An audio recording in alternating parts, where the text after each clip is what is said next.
Hoje o Mídia News recebe Regivaldo Batista Cardoso, que em novembro de 2023 perdeu a esposa e as 3 filhas de forma brutal, no caso que ficou conhecido como a Chacina de Sorriso. Bem-vindo, Regivaldo. Muito obrigado por ter aceitado participar dessa entrevista. E para a gente começar, gostaria que o senhor descrevesse um pouquinho como que era a rotina do senhor com a sua família antes dessa tragédia acontecer. A nossa rotina era uma rotina tranquila, normal de toda a família, né? Lógico, às vezes dava um pouquinho mais de dinâmica, assim, porque pelo fato de eu viajar. Então, quando eu chegava em casa, as meninas já queriam mais atenção e me davam mais atenção também. Eu levava elas nos parques, a gente saía bastante. Quando eu em casa, eu procurava sempre fazer o que eu podia, assim, junto com elas, né? Então, assim, eu chegava de viagem, era minha casa. Não tinha aquele negócio de ficar em pátio de posto ou outras coisas diferentes. Vou ali com os amigos, vou jogar um futebol. Não que eu já não jogo futebol. Então, a nossa convivência, assim, era tranquila, né? Sempre juntos, fazia tudo junto. Eu não ia fazer nada sozinho, né? Se eu ia para a rua, nós íamos juntos. Quando eu estava em casa, meio de semana, eu levava as meninas na escola, voltava, pegava a Cleci, a Mimi, a gente ia dar uma volta na rua. Às vezes eu e a Cleci só, a gente ia fazer alguma coisa, tomava um café junto, fazia... Era uma convivência, assim, tranquila, normal, né? Então eu nunca fui de ficar na cidade, longe de casa. Era uma família muito unida? Unida, nós éramos unidos. Você passava muito tempo na estrada? Não. Era questão de 3 dias. Uhum. O máximo que eu ficava ali naquele transporte de Miritituba era 7 dias. Né? Dali a Cleci já reclamava, então eu tinha que voltar. Mas o máximo era 7 dias. Se não, na época tinha uma época que era só Sorriso. Saía de casa, ia lá, 2 dias estava em casa e era isso, né? O transporte ali do Miritituba é um negócio muito rápido. E como que era, assim, essa convivência quando você estava lá? Era muito afetuosa? As meninas eram muito carinhosas? Sim, demais, demais. Todas elas. Cleci, Miliane, Manuela, Melissa. E eu procurava passar para elas também o máximo que eu podia, né? Às vezes chegava cansado, não queria muita conversa, a gente chega com a cabeça cheia às vezes, né? Mas era uma convivência muito boa, né? Trocava carinhos assim com todas elas. A gente sempre foi de chegar e dar um abraço, dar um beijo. A hora de sair também dar um abraço, dar um beijo. Tava sempre brincando um com o outro, dar um tapinha aqui, dar um puxão de orelha aqui, dar um beliscão aqui, sai correndo e tal. Essas coisas de pai e filho, né? Uma coisa bacana. E quando você estava na estrada, você procurava também estar sempre presente por mensagem? Falava com elas bastante? Conversava mais com a Cleci daí, né? A Manu sempre me mandava mensagem. Todo dia de manhã ela mandava mensagem. Eu e a Emiliane, a gente conversava de vez em quando. Mas o contato maior era com a Cleci, né? Com a minha esposa. A gente se falava todo dia. Todo dia a gente conversava. E daí ela passava, as meninas estão assim, né? As meninas querem isso, as meninas estão assim, sabe o que eu faço, o que eu não faço e tal. Um contato sempre, mesmo estando viajando, mas sempre em contato, né? E você recorda, assim, de algum sonho ou planos que as meninas tinham? Elas comentavam algo com você? Tinham sim, queriam se formar. A Miliane, o sonho dela era ser médica veterinária, né? Porém, ela estava estudando agronomia porque em Sorriso não tem medicina veterinária. A gente tinha planos de ir para Guarantã do Norte. Inclusive, compramos um terreno lá, tudo, né? Só que daí, no caso, a Cleci, ela estava fazendo agronomia. E já estava no último ano, já ia para o último ano. Ela até tentou, para a gente poder ir para Guarantã, ela até tentou mudar a faculdade para Guarantã. É uma Uniaselv. Só que daí eles falavam, não tem como você fazer as provas em outro lugar, você vai ter que vir fazer em Sorriso. Ela falou assim para mim, amor, eu não vou dar conta de ir toda sexta-feira para Sorriso. Porque ela ia ter que vir toda sexta-feira para Sorriso. Ela falou, vai ser cansativo, vai ter muito gasto, então vamos terminar a minha aqui, e depois a gente vai, a Miliane muda a faculdade dela de agronomia para medicina veterinária, que era o que ela queria, né? Eu falei, não, o planejamento era vocês já nem estarem mais em Sorriso. Nem estarem mais em Sorriso. Às vezes, de repente, se tivesse conseguido mudar para a Uniaselv de Peixoto, a gente já estaria morando lá. Nós fomos ver casa, teve um final de semana que elas foram para Guarantã, ficaram um final de semana lá, né? Rodaram a cidade, olharam a cidade, gostaram da cidade. Porque a gente gostava de cidadezinha pequena. Nós tínhamos morado em Terra Nova do Norte. Elas foram, ficaram lá um sábado e domingo, gostaram da cidade, olharam algumas casas para alugar. Depois nós fomos também, eu e a Cleci, olhamos algumas casas. O que impediu da gente ir para lá antes foi a faculdade, que ela não conseguiu transferir, né? E o planejamento era se mudar quando, já que não deu certo naquele primeiro momento? Quando ela terminasse a faculdade dela. E tinha mais ou menos em quantos meses? Faltava aquele resto de ano, isso foi em 2023, e daí nós ia ficar o 24 em Sorriso, para depois a gente ir para lá. 2025? 2025 agora a gente já está morando já em Guarantã, eram os planos, né? Até tinha conseguido com o rapaz que a gente puxava a lavoura para ele, e a gente até tinha conseguido com ele para ela fazer como é que fala? O estágio na fazenda, onde a gente puxava a lavoura. Tava tudo certo, só faltava o Eduardo e ela assinar. Né? O Eduardo, filho do dono da fazenda lá, né? E como o senhor recebeu a notícia quando aconteceu? Qual foi ali a sua primeira reação quando ficou sabendo o que tinha acontecido? Na verdade, eu desde a sexta-feira, né? Eu já estava preocupado, porque o último contato foi na sexta. E daí tentei no sábado, na sexta-feira à noite, e no sábado de manhã. E depois no sábado à tarde e domingo durante o dia, não porque eu estava em viagem. Mas onde pegava o telefone eu mandava mensagem, ligava. E no domingo de noite foi o dia que eu mais liguei. E até me liguei para a polícia ir até lá, né? A polícia foi, tava meu carro, os cachorros, ar-condicionado ligado, tudo normal. Tanto que eles falaram para mim, pai, tá normal aqui, não tem o que a gente fazer. Eu falei, não, tudo bem, então vou esperar até amanhã. E mandei mensagem de novo naquele dia, liguei para um amigo meu, né? Mandei uma mensagem de voz para ele, se ele tivesse em Sorriso, se ele pudesse ir lá na minha casa, ele sabe onde é que eu morava. Só que ele não estava em Sorriso, né? Acho que até circulou esse áudio na mídia e tal. E daí na segunda-feira eu esperei a Manu me mandar mensagem. A minha esperança era a Manu me mandar mensagem. Todo dia ela me mandava mensagem antes de ir para a escola. E aquela mensagem não chegou. E eu tentando ligação, antes de ligar para a escola, eu tentei ligar para elas várias vezes, nos 3 telefones delas, né, e nada, e daí liguei para a escola. Aí foi quando constatamos que elas não estavam na aula. Aí foi que eu me desesperei mesmo, foi alguma coisa aconteceu. Porque a Cleci nunca deixou de levar as meninas para a escola sem avisar, sem comunicar o porquê que está deixando de levar. A gente sempre conversava sobre isso. A Miliane, a Manu, a Mimi, a Melissa está assim, assim.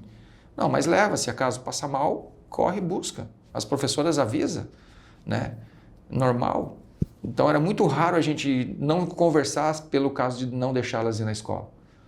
Era difícil isso acontecer. E naquele dia aconteceu, das duas não estar na sala de aula. Eu falei, aí ainda a professora me perguntou, pai, o que está acontecendo? Eu falei, professora, é isso que eu quero saber. Porque desde sexta, a última vez que eu conversei com elas foi sexta. Aí eu desliguei o telefone e liguei para minha sogra. Aí minha sogra também, ela falou, Regis, a última vez que eu conversei com elas foi na sexta-feira. A Miliane falou que ia vir ajudar a minha sogra. Todo sábado, praticamente, a Mimi ia ajudar a avó a limpar a casa, tudo. E a avó dava um dinheiro para ela e ela ligou para a avó e falou, vó, eu não vou porque eu tô com muita cólica. E ela não foi no sábado. Então, aí a Cleci tinha chegado, a dona Sueli não quis também incomodar, né? E a minha sogra também estava operada, estava cirurgiada de um tumor no nariz. Então também não estava assim muito ativa, né? Daí eu falei para ela, dona Sueli, tem coisa errada, porque desde sexta eu não consigo contato com elas. Aí ela falou, não, vou pedir para a Helenara lá dar uma olhada. E nisso eu já liguei para a polícia também, para a polícia ir de novo na casa. Expliquei tudo para eles quiseram saber o que estava acontecendo. Eu falei, cara, eu não sei o que está acontecendo, eu quero saber o que está havendo. Eu saí de viagem de casa, meu nome é tal, trabalho para fulano de tal, e sim, estou aqui no Paraná, isso, aquilo. Vim fazer uma viagem, estou fazendo mais umas viagens e não estou conseguindo contato. Liguei ontem aí, foram lá em casa, estava tudo normal, só que não consigo contato. Aí eles foram de novo, daí na hora que a minha cunhada chegou lá, eles já estavam lá. E daí a minha cunhada olhou por baixo do portão, estava tudo normal, o carro, ela achava que de repente elas poderiam ter sido pegas na rua, porque elas gostavam de andar de bike. Quase todo dia elas andavam de bicicleta. Cleci gostava de fazer isso com as meninas. Só que daí a Helenara olhou e viu as bicicletas penduradas. Os cachorros tudo ali normal, o carro, eu acho que se eu não me engano o ar-condicionado ainda estava ligado. Aí ela falou, não, tem coisa errada. Aí os policiais falaram, para entrar tem que matar os cachorros, daí ela não deixou. Aí chamaram o bombeiro para sedar os animais. Só que não conseguiu sedar o Fumaça, né? Que é o macho. Daí falaram, não, derruba o portão e deixa ele fugir. Aí foi o que fizeram. E ele tava, acho que ele estava muito afoito, 3 dias sem comer também, e, né, e não se sabe o que se passou, tudo. E daí ele fugiu. E daí foi quando eles entraram e se depararam com a cena, né? Tudo fechado, as portas fechadas por dentro. E daí na hora que, eu acho que, se eu não me engano, quando a minha cunhada entrou, parece que ela já viu alguma coisa de mancha de sangue. E daí quando foi para assim, daí para entrar o policial já não deixou mais ela, né?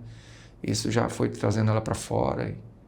E daí foi quando a gente... E eu de longe tentando contato, até que eu consegui ligar para ela. Ela conseguiu me atender, só que estava, né, desesperada. Só falava, vem embora, vem embora, vem embora, que assassinaram todas. Ah, meu mundo acabou, né? Dali em diante foi... Eu consegui ligar para o meu irmão, consegui falar com o meu patrão, né? Guardei o caminhão dele, deixei chave e tudo na caixa no caixa do posto até o meu irmão chegar. Isso ali, algumas pessoas que estavam ali, que a gente, como caminhoneiro, a gente chega, conversa com um, com outro, parece que faz uma amizade rápido, e me ajudaram ali. Tinha um que estava carregando junto comigo num dia antes. Ele me viu ali, tudo aí, me ajudou, me levou até no caixa do posto, ficamos ali, trouxeram água e ficaram ali junto comigo, até meu irmão chegar. Aí meu irmão chegou, me levou para casa da minha mãe, já estava todo mundo sabendo, né? Eu liguei para ele, contei tudo. Ali acabou a vida, né? Acabou tudo. Você falou que estava desconfiado que alguma coisa pudesse ter acontecido. Eu tava preocupado, porque, calcula, você tentar um contato com a sua esposa ou você tentar com o seu marido, sabendo que ele não é de fazer isso. Sempre que você manda mensagem, te responde. Você manda mensagem, a mensagem não é vista. Você liga, não atende. Suas filhas sempre falam contigo. Você liga, não atende. Você manda mensagem, não atende. Você vai pensar o quê? Algo de errado. Tá acontecendo alguma coisa, aconteceu alguma coisa. Mas Né? você pensou que pudesse ter acontecido algo assim tão terrível? Não assim, não. Não pensei nisso, sabe? Nesse acontecido. Né? Mas eu sei sim que alguma coisa estava acontecendo. Eu achei que elas estavam bravas comigo, porque eu não ia embora naquela viagem. A Clecinda falou, você está vindo embora já? Eu falei, não, vou fazer mais 1 ou 2 viagens. Ela, não, amor, sacanagem, você sabe que eu não gosto que você fica muito tempo fora. Mas daí eu falei, não, vou aproveitar, faço mais umas 2 para valer a pena aqui, depois vou embora. Né? Nunca imaginava sabia, estava preocupado sim que alguma coisa estava acontecendo, mas não imaginava uma coisa desse tamanho, né? A sua ficha demorou para cair quando você ficou sabendo que as mataram e a forma cruel com que isso foi feito? No começo foi complicado. Até, assim, naquele momento ali, até chegar na casa da minha mãe e tudo, mas ainda assim foi... Acho que até chegar em casa, né? Chegar e ver minha sogra, ver as irmãs, né? Minhas cunhadas. Ali mesmo, acho que foi ali que caiu a ficha mesmo, sabe? E ver elas, né? Foi difícil, né? E você chegou a entrar na casa? Não, nunca mais voltei lá. Não tenho coragem. Eu não vi nem a entrevista, nem a entrevista que foi feita logo no início. Eu não cheguei a olhar. A chegada naquele portão ali tinha muitas lembranças, né? Tem muitas lembranças. Elas já estavam no portão, né? Eu abria o portãozinho pequeno, a Melissa já estava ali para me dar um abraço, né?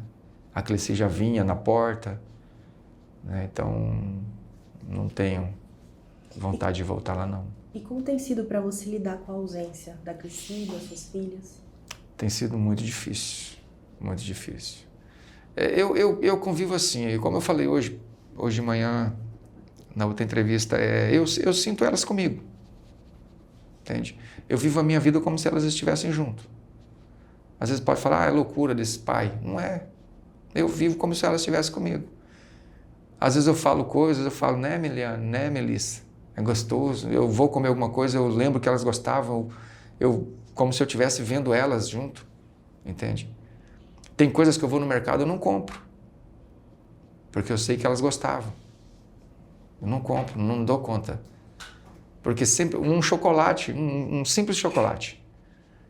Quando eu chegava de viagem, às vezes eu passava no posto, ou quando eu estava carregado e ia no posto fazer alguma coisa, eu abastecia e lá pegava 5 chocolates. Eu levava 5 chocolates para casa, um para cada um. Eu não pego chocolate mais hoje. Pode ser bobagem, mas eu não pego, porque tudo me lembra elas. Mas eu sinto como elas estivessem comigo ali. Você ainda Entende? sonha com elas? De vez em quando. Mas uns sonhos muito rápidos. Eu nunca fui bom de sonho, nunca fui de sonhar, mas eu já sonhei com elas. Assim, mas sonho muito rápido, sabe? Mas peço a Deus assim para que Deus me mostre um dia elas, se for da vontade de Deus também, me mostrar elas, né? Como elas estão no paraíso, eu queria ver. Mas aí é com o Senhor, né? Ele que sabe. E você chegou a mencionar numa das suas entrevistas que você mantém os objetos delas ainda com Todos. você, na nova casa que você está. Uhum. É um jeito de mantê-las ainda presente com você? Você não acha que isso dificulta também o processo de luto? É um jeito também, não dificulta não, porque elas sempre vão estar comigo. Eu nunca vou esquecer delas. Elas são como um membro do meu corpo que foi arrancado. Entende? Você não vê aquele membro, você não faz nada com ele mais, mas em alguns segundos você vai como sentir ele, você vai querer movimentar ele. É assim quando a gente perde uma perna, um braço, um dedo que seja. Você sabe que ali tem, né? Você às vezes tem vontade de mexer, mas você não tem mais ele. A mesma coisa são elas para mim. Elas estão vivas em mim. É um pedaço meu, né? Eu e a Cleci, nós éramos um só. E de nós veio as três. Então eu sinto elas comigo. E isso não vai mudar. Pode passar quantos anos for. Isso não vai mudar. Eu nem quero que mude. Eu quero levar elas sempre vivas comigo. E o que eu tenho dentro de casa delas, tudo bem, pode ser que um dia eu vou ter que doar, porque os vestidos com o tempo vai se acabando, né? E são vestidos muito lindos. Agora sim, eu vou doar os vestidos, as roupas. Agora os bichinhos de pelúcia não, os brinquedos delas vão ficar lá, entendeu? Os desenhos que elas faziam, as cartinhas que elas escreviam, elas tinham o costume de fazer cartinhas pequenininhas, só papai eu te amo, mãe eu te amo, boa viagem mãe, boa viagem pai. Essas cartinhas vão ficar, vou deixar tudo guardadinho. Eu coloquei um sofazinho lá na cama, coloquei os bichinhos de pelúcia delas lá, tá tudo lá. Aquilo ali para mim, eu entro no quarto, eu falo, hoje eu vou limpar o quarto das meninas. Eu falo isso, eu converso com a minha sogra, eu falei, nossa, eu arrumei o quarto das meninas lá, tá tudo bem arrumadinho, entende? Não tem como você tirar isso. E eu não vou tirar e vou deixar lá até o dia que eu partir. Os vestidos, sim, futuramente eu vou doar, né? Mas... O senhor chegou de mencionar que em algum ponto o senhor sentiu culpa por não estar presente, né? Por estar na estrada. Isso muitas ainda vezes. te assombra? Às vezes. Porque daí quando você está em casa sozinho, você começa a pensar, né? Poxa, elas podiam estar aqui comigo, né? Aí eu penso, se eu tivesse junto, eu poderia defender elas, né? Quando eu falei com o Beto, ele falou, mas você poderia ter morrido também. Amém. Pelo menos eu estaria junto com elas hoje. Não estaria passando por isso. Não é verdade?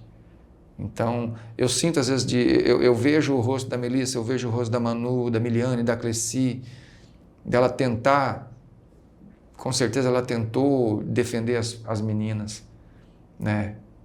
Então eu penso, eu me sinto culpado de não estar ali para ajudar ela. Tá entendendo? Da mão de um desgraçado daquele. Aquele cara não merece viver. Por mais que eu seja cristão, que eu confio em Deus, eu sei que Jesus morreu para todos, mas uma pessoa desse tipo ali não merece, sabe?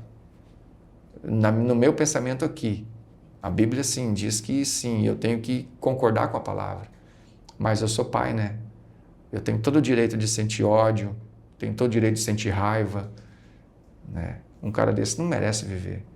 Então eu me sinto às vezes culpado de não ter estado junto ali para defender elas. Eu acredito que ele nem invadiria a casa, né? Ele aproveitou de 4 mulheres indefesas, né? Às vezes teve umas pessoas que me pediam, mas estavam em 4, não conseguiram fazer nada. Você não sabe a hora que entrou. Você não sabe a situação que o cara chegou e pegou elas. Ainda hoje eu conversei com a Ana Cristina, minhas filhas eram muito espertas. Eu não entendo, às vezes eu fico pensando comigo, como que elas não conseguiram abrir uma janela e pular para fora? Sabe? Porque elas pulando, os cachorros se ele pula atrás, os cachorros iam pegar ele. Porque os cachorros iam defender elas. Entende? Então a gente não sabe a hora que esse desgraçado entrou na casa, só ele sabe. Eu acho que ele nem comentou no depoimento dele. Porque eu perguntei para o doutor Conrado, o doutor falou que não sabe, porque só ele que sabe. Ele não diz no depoimento a hora que ele entrou. Sabe? Então eu acho assim que ele pegou elas num momento que elas não esperavam. E à noite, tudo escuro, porque a casa ficava toda fechada, toda escura. Estavam dormindo, né? Eu acredito assim. E ali também no intuito de uma defender a outra. Também. Esse cara já é... Não é a primeira vez que ele faz isso, que ele tira a vida de uma pessoa, né? O cara já sabe o que fazer. É um miserável. Né? Você chegou de comentar numa das suas outras entrevistas que passou pela sua cabeça o sentimento de matá-lo. E passa ainda. Passa. Não vou mentir. Passa ainda. Eu posso sentir raiva. Eu, como um cristão, eu posso sentir raiva, eu posso ter ódio. Eu não posso deixar a minha raiva e o meu ódio fazer com que eu faça acontecer, entendeu? Se tornar de pensamento, de sentimento, se tornar material, fazer. Eu não sei qual que é a minha reação se eu estiver de frente a frente com ele. Mas você tem vontade de encontrá-lo? Eu espero encontrá-lo no julgamento, né? Eu espero que as autoridades aí, os juízes, não façam esse julgamento online, que seria uma covardia com a nossa família. Eu espero esse cara estar presente no julgamento e que seja feito em Sorriso, que eles estão pedindo desaforamento da cidade. Por que pedir desaforamento da cidade? A cidade não é capaz de punir o cara? O Estado não é capaz de dar uma segurança para ele? Não está dando até hoje? Não tiraram o infeliz de helicóptero da cidade? Se vira. Nada mais certo e mais justo com a família. Não vai trazer elas de volta para nós. Mas nada mais justo com a família de fazer esse júri lá em Sorriso. Ele ser condenado pela população de Sorriso. E estar presente para ele sentir o desprezo da população. Não fazer esse julgamentozinho aí de online. Por que não pode levar o cara? Coitado, é impossível levar ele. Dane-se ele. Eles não se preocupam com nós. Agora, eu tô numa prisão perpétua. Porque eu nunca mais vou ver elas. A minha sogra vive nisso. As minhas cunhadas. Eles não pensam no sofrimento da gente. Pensam na segurança do indivíduo vagabundo. Eu acho uma sacanagem disso. Eu espero que eles vejam isso e que ponham a mão na consciência e façam esse júri, que marque logo a data desse júri, porque é uma coisa que vem pesando para a gente, né? É isso que eu quero. Se você pudesse dizer algo a ele, você sabe o que você diria? Não, eu não sei nem o que eu faço se eu estiver na frente dele. Entende? Eu não sei qual a minha reação. Posso falar alguma coisa como não posso, né? Só um momento para a gente saber. E você acredita que a justiça está conduzindo esse caso de forma adequada? Eu acho que está muito lento. Ele já foi condenado em Lucas do Rio Verde, pela tentativa que ele fez lá, há 50 dias atrás, que foi em setembro, né? Já foi condenado. Ele foi condenado por um crime também no Goiás, que ele cometeu na cidade de Mineiros. Ele foi condenado a 17 anos. Então, e o nosso? Vai esperar mais quanto tempo? Está na mão de quem? Eu sei que foi pedido o desaforamento da cidade. A última conversa que eu tive com o Dr. Conrado, ele disse que o juiz foi favorável a fazer o júri lá. Aí agora eu não sei se o processo está lá ou está com o Tribunal de Justiça, se está na mão de algum desembargador. Se tiver, eu peço, pelo amor de Deus, que resolva logo isso, né? Dê uma resposta à sociedade e a nós também, porque é um crime bárbaro desse demorar tanto, né? Tá com o indivíduo, tá com a mão nele já. Então faça logo esse júri, libera logo isso para poder ser feito o julgamento. Dá um alívio para nós. Não vai trazê-las de volta, não vai amenizar a nossa dor, mas dá um alívio saber que ele está condenado, né? O senhor acredita que houve falha no sistema que permitiram que ele estivesse nas ruas, sendo que ele já tinha cometido crimes, não digo similares, mas ali naquela mesma seara? Eu acredito, não, eu tenho certeza que houve falha, porque ele tinha mandado de prisão em aberto. Eu não sei do que é esse mandado de prisão, né? Houve falha também da pessoa que contratou esse cara para trabalhar, né? Como é que você vai contratar um cara sem documentos, apenas com um boletim de ocorrência? E se ele estava com um boletim de ocorrência da Polícia Civil, como que esse cara não foi preso? Porque ele estava com um documento de boletim de ocorrência da Polícia Civil, assinada por um escrivão da polícia. Então, automaticamente esse cara entrou dentro da delegacia. Como que ele saiu da delegacia andando? Então, teve um erro. Porque teve que colocar o nome dele, o nome da mãe, para poder fazer um boletim. Então, eu não acho que teve, com certeza teve um erro. E atualmente, como tem sido a sua rotina? Eu fico em casa. Eu saio às vezes para trabalhar, fazer alguns trabalhos e o mais é dentro de casa mesmo. Igreja à noite, vou muito no culto. E de vez em quando saio, converso com alguns amigos, mas geralmente eu estou mais dentro de casa, visito a minha sogra, a gente passa alguns minutos juntos ali, toma um chimarrão, alguma coisa. É isso. Sempre em casa. Tem algo que te motiva hoje para continuar? Falar para você que me motiva, assim... pelo fato de eu ser cristão, eu tenho que seguir, né? E para mim não continuar, eu teria que tirar minha vida. E eu também não quero ser um peso vivo na vida da minha família, dos meus pais, entende? Não quero ser um peso vivo na vida de amigos, nada, não. Eu vou seguindo. Agora, motivo, falar para você mesmo... Quero, assim, brigar por justiça e fazer valer que outras pessoas não passem pelo que a gente está passando, né? Então, esse de repente, é uma coisa que me dá um pouquinho de gás. Às vezes dá uns desânimos, né? Às vezes dá um pouquinho mais de ânimo, você ouve uma coisa, ouve outra. Não, vamos lá, vamos... Né? Às vezes algum amigo dá um incentivo, né? Você dá uma animada, mas aí passa os dias, você fala, poxa, não tenho mais, será que vale a pena eu correr, eu fazer... Né? Mas às vezes a gente recebe mensagens de pessoas que nunca vi na vida, né? Vai lá, vai em frente, luta, levanta essa bandeira, né? Eu sei que é difícil, né? Hoje em dia você levantar uma bandeira de segurança, porque o Estado não está nem aí para gente, o Estado não dá segurança nenhuma. Em vez de diminuir os casos, está aumentando. Hoje foi preso acho que um dentista, um médico lá em Canarana, né? Acho que é. O cara é abusador de criança e tudo mais. Suspeita de... Né? Suspeita, né? Foi investigado, está preso e tal. Então, assim, em vez de diminuir, está aumentando. Aí pessoas vêm e falam, não, a criminalidade contra a mulher está diminuindo. Não está nada. Está aumentando cada vez mais. Por quê? Porque a punição é branda, a justiça é lenta, as leis são tranquilas, são fáceis para esses caras. Entende? Acho que tinha que ser mais rígida. Então, assim, se uma coisa for me incentivar, vai ser isso.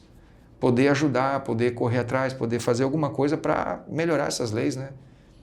Sei que é difícil, porque depende do Senado, depende da Câmara, mas pelo menos bagunçar lá, falar alguma coisa com isso. Foi feito a lei do Cadastro Nacional de pedófilo, né? Até hoje saiu um vídeo da senadora Margarete pedindo, pelo amor de Deus, para que eles façam essa implantação do cadastro. De repente já saberiam que esse cara é um pedófilo, porque ele não é de hoje, já vem de tempo, né? Então você acaba informando a sociedade. Eu acho que deveria ser muito mais ativo esses negócios, ter o nome de quem é procurado, tudo estampado em tudo quanto é coisa, jornais e sites e tudo mais, ser obrigatório isso, né? Todos os sites sair lá uma vez por dia, fotos e tudo mais, de pessoas que são procuradas pela justiça. Eu acho que deveria ser assim. Seria uma solução. Seria uma solução. Não acabaria com tudo, mas pelo menos diminuiria um pouco. Uma pessoa desse tipo nunca ia conseguir um trabalho, ele não ia circular em qualquer lugar. E quem estivesse contratando saberia. Saberia, né? Pelos crimes. Um dia eu estive em Brasília e falei, esse negócio tinha que ser no CPF. Se o cara tá sendo procurado, tem que ser por CPF. Eu, como motorista, às vezes eu vou fazer um cadastro, renovar um cadastro numa transportadora, se eu tiver qualquer coisinha no meu CPF, eles não me deixam carregar uma carga. Qualquer coisinha no meu CPF, eles me proíbem de carregar. E eu sou trabalhador. Eu posso ter esse problema? E por que um vagabundo, um assassino não pode? Primeiro que ele cometeu, já coloca lá. Primeira vez que ele falar o CPF dele em qualquer lugar, já vai aparecer procurado pela justiça, mandado de prisão em aberto. Por que não pode? Por que a gente tem que viver à mercê desses caras? Você não saber quem que está trabalhando perto da tua casa. Você não saber quem você está contratando.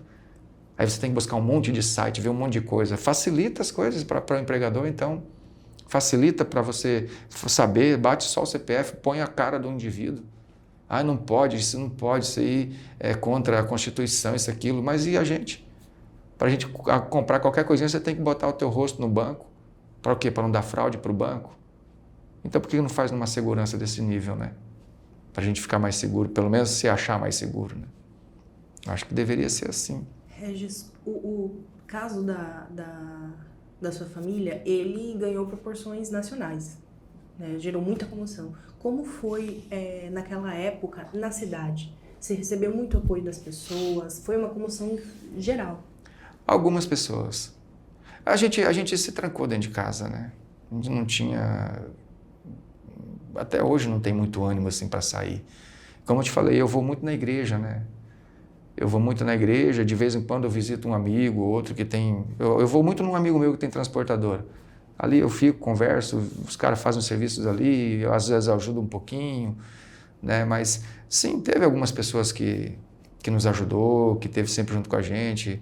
É tipo assim, como é que fala? É um apoio, né, pra gente. Então, conversa aí. O Conrado se tornou muito amigo meu, então quando eu tava Advogado, o advogado. né? Então, quando eu estava muito assim, muito tristão assim, eu falava, Conrado, vamos tomar um café, vamos conversar um pouco. Aí ele, poxa, de pronto assim, não, vamos sim, tal. Então, não era assim de ter muita gente, mas tinha aqueles que a gente podia contar, né? E a minha sogra também, a gente sempre junto. Eu morei um tempo com ela, né? Depois do acontecido, tudo, até conseguir organizar as coisas, né? Achar uma casa próximo dela. Mas assim, algumas pessoas procurou a gente, sim. Pouco, mas procuraram. Atualmente você ainda mora em Sorriso? Moro né? em Sorriso. E não pretende sair da cidade? Não, a princípio não. Só se Deus mandar mesmo. Mas eu ainda quero continuar lá. E você gostaria de deixar alguma mensagem para as pessoas que enfrentam uma situação de luto, perdas, assim como você? Muita fé em Deus. Muita fé em Deus. A gente se... É difícil, é doloroso, é uma coisa que nunca mais vai voltar, né? Mas se apegam em Cristo. Deus, ele nos fortalece, ele nos capacita, né? Deus, ele nos dá ânimo para seguir em frente. Porque se a gente se fechar, se a gente... a minha vida acabou. Não, a sua vida está aí ainda. Por mais difícil que seja, continue vivendo. A Bíblia diz que o justo vai de força em força. Então, por mais que você não tenha força, nem que você vá se arrastando, mas prossiga no caminho. Confia em Deus, tenha fé em Deus, que Ele vai te ajudar. Né? Eu confio muito no meu Deus. E Ele me fortalece a cada dia. Tem horas que eu tenho vontade também de desistir. Eu já pensei em tirar minha própria vida, entende? Mas ao mesmo tempo que eu penso isso, eu falo, não, eu sou crente, sou servo do Deus Altíssimo. Vamos para frente, vamos tocando, vamos vivendo um dia de cada vez. Eu não sei o dia de amanhã, eu não sei o que vai acontecer comigo quando eu sair daqui de dentro. A gente não sabe, mas a gente tem que estar preparado hoje. Então, por mais difícil que seja, tenha fé em Deus. As pessoas falam, mas Deus foi injusto contigo. Não. Deus não foi injusto comigo. Jamais, eu não culpo Deus por nada. Ele é o ser supremo, Ele é o Deus, Ele é o dono da vida. Eu sei que elas estão com Cristo hoje. Sei também que elas teriam uma vida brilhante se elas estivessem aqui. Mas hoje elas estão lá, estão com Cristo. Eu tenho certeza que elas estão no paraíso. Então, para as pessoas que passam, para as pessoas que sofrem esse luto, tenha fé em Deus. Acho que falta muito isso. As pessoas se apegam nas perdas e não se apegam no Deus Todo-Poderoso que existe. E Ele fortalece, Ele está de braços abertos. Ele disse assim, vinde a mim quem está cansado e oprimidos, e eu vos aliviarei. O luto é um cansaço, o luto é um fardo que a gente carrega. E Ele está disposto a carregar com a gente. Então eu digo para as pessoas, buscam a Cristo. Né? Ele está de braços abertos, esperando. Você se pega também pensando, para além das lembranças com a sua família, do que vocês ainda iriam viver? Você se pega pensando nisso? Sim, como seria, né? Sempre. Tem muitas coisas que acontecem que às vezes eu deixo de fazer por causa disso. Ou penso muito, será que vale a pena fazer? Como assim? Assim, tipo, de acontecer coisas que eu queria que acontecesse com elas junto. Entende? Aí às vezes eu falo, poxa, sei lá, se faço, se não faço. Não, você tem que fazer, é bom, olha só, é uma porta que está se abrindo. Mas que graça tem se eu não tenho com quem compartilhar? Se quem eu gostaria de compartilhar não está mais. Entendeu? As coisas de que às vezes vai acontecer ou está acontecendo às vezes, mas eu não posso compartilhar com elas. Porque tudo a gente queria compartilhar entre nós. Né? Quando acontecia alguma coisa boa pra gente, a gente comemorava. Ah, vamos comer uma pizza, vamos pedir uma pizza, vamos sair. Então hoje, se for para acontecer alguma coisa, a gente fica assim, poxa, eu fico assim, será que vale a pena, né? Por que agora acontece? Por que agora isso está acontecendo? Por que não aconteceu quando elas estavam junto? Né? Porque eu queria mostrar para elas. Ou ia ser bacana a gente junto estar trilhando esse negócio, né? Essa vida nova, essas coisas novas que às vezes chega e que eu queria que acontecesse com elas. Tipo, parar de viajar. Né? Poxa, teve que acontecer tudo isso para mim desgostar do caminhão. Eu desgostei do transporte, do caminhão. E eu sempre gostei demais de caminhão. Era uma profissão na qual você se sentia realizado? Demais. Sempre gostei de caminhão desde pequeno. Desde os meus 7, 8 anos de idade, eu fui apaixonado por caminhão. E depois do acontecido, eu perdi o gosto. Ganhei um caminhão novo para ir trabalhar, era a mesma coisa que nada. Por quê? Porque não tinha elas. Eu falei para a Melissa, o pai vai trabalhar com um caminhão novo agora. Vai pegar um caminhão novo. Ah, pai, eu quero viajar com o pai nesse caminhão. Entende? Então, o que é gostoso era isso, sabe? Isso te dá ânimo para você trabalhar. Entende? Você vê um filho que gosta da profissão que o pai exerce. Por mais que o pai fica longe, mas gosta. Elas sempre viajavam comigo. Às vezes eu ia só carregar o caminhão, elas iam junto. Acordavam de madrugada para ir junto. Sabe? Era muito, muito bom. E o caminhão o senhor ganhou antes disso Não, tudo o caminhão acontecer? o meu patrão comprou no mês de outubro. Só que eu só fui pegar ele em janeiro. Trabalhei pouco tempo com ele. Aí ele decidiu me dispensar também. E eu também já não estava mais com ânimo. Né? Então, falei, bom, quer mandar embora, manda mesmo. Não tem problema. Regis, você gostaria de acrescentar alguma coisa na entrevista? Algo que acha pertinente falar, mencionar? Não, era só isso mesmo. É só a questão dos se o processo estiver com os desembargadores, né, que eles decidam logo isso daí, né, para a gente poder marcar esse júri, né, e que seja feito em Sorriso com a presença do indivíduo, né. Só isso, só.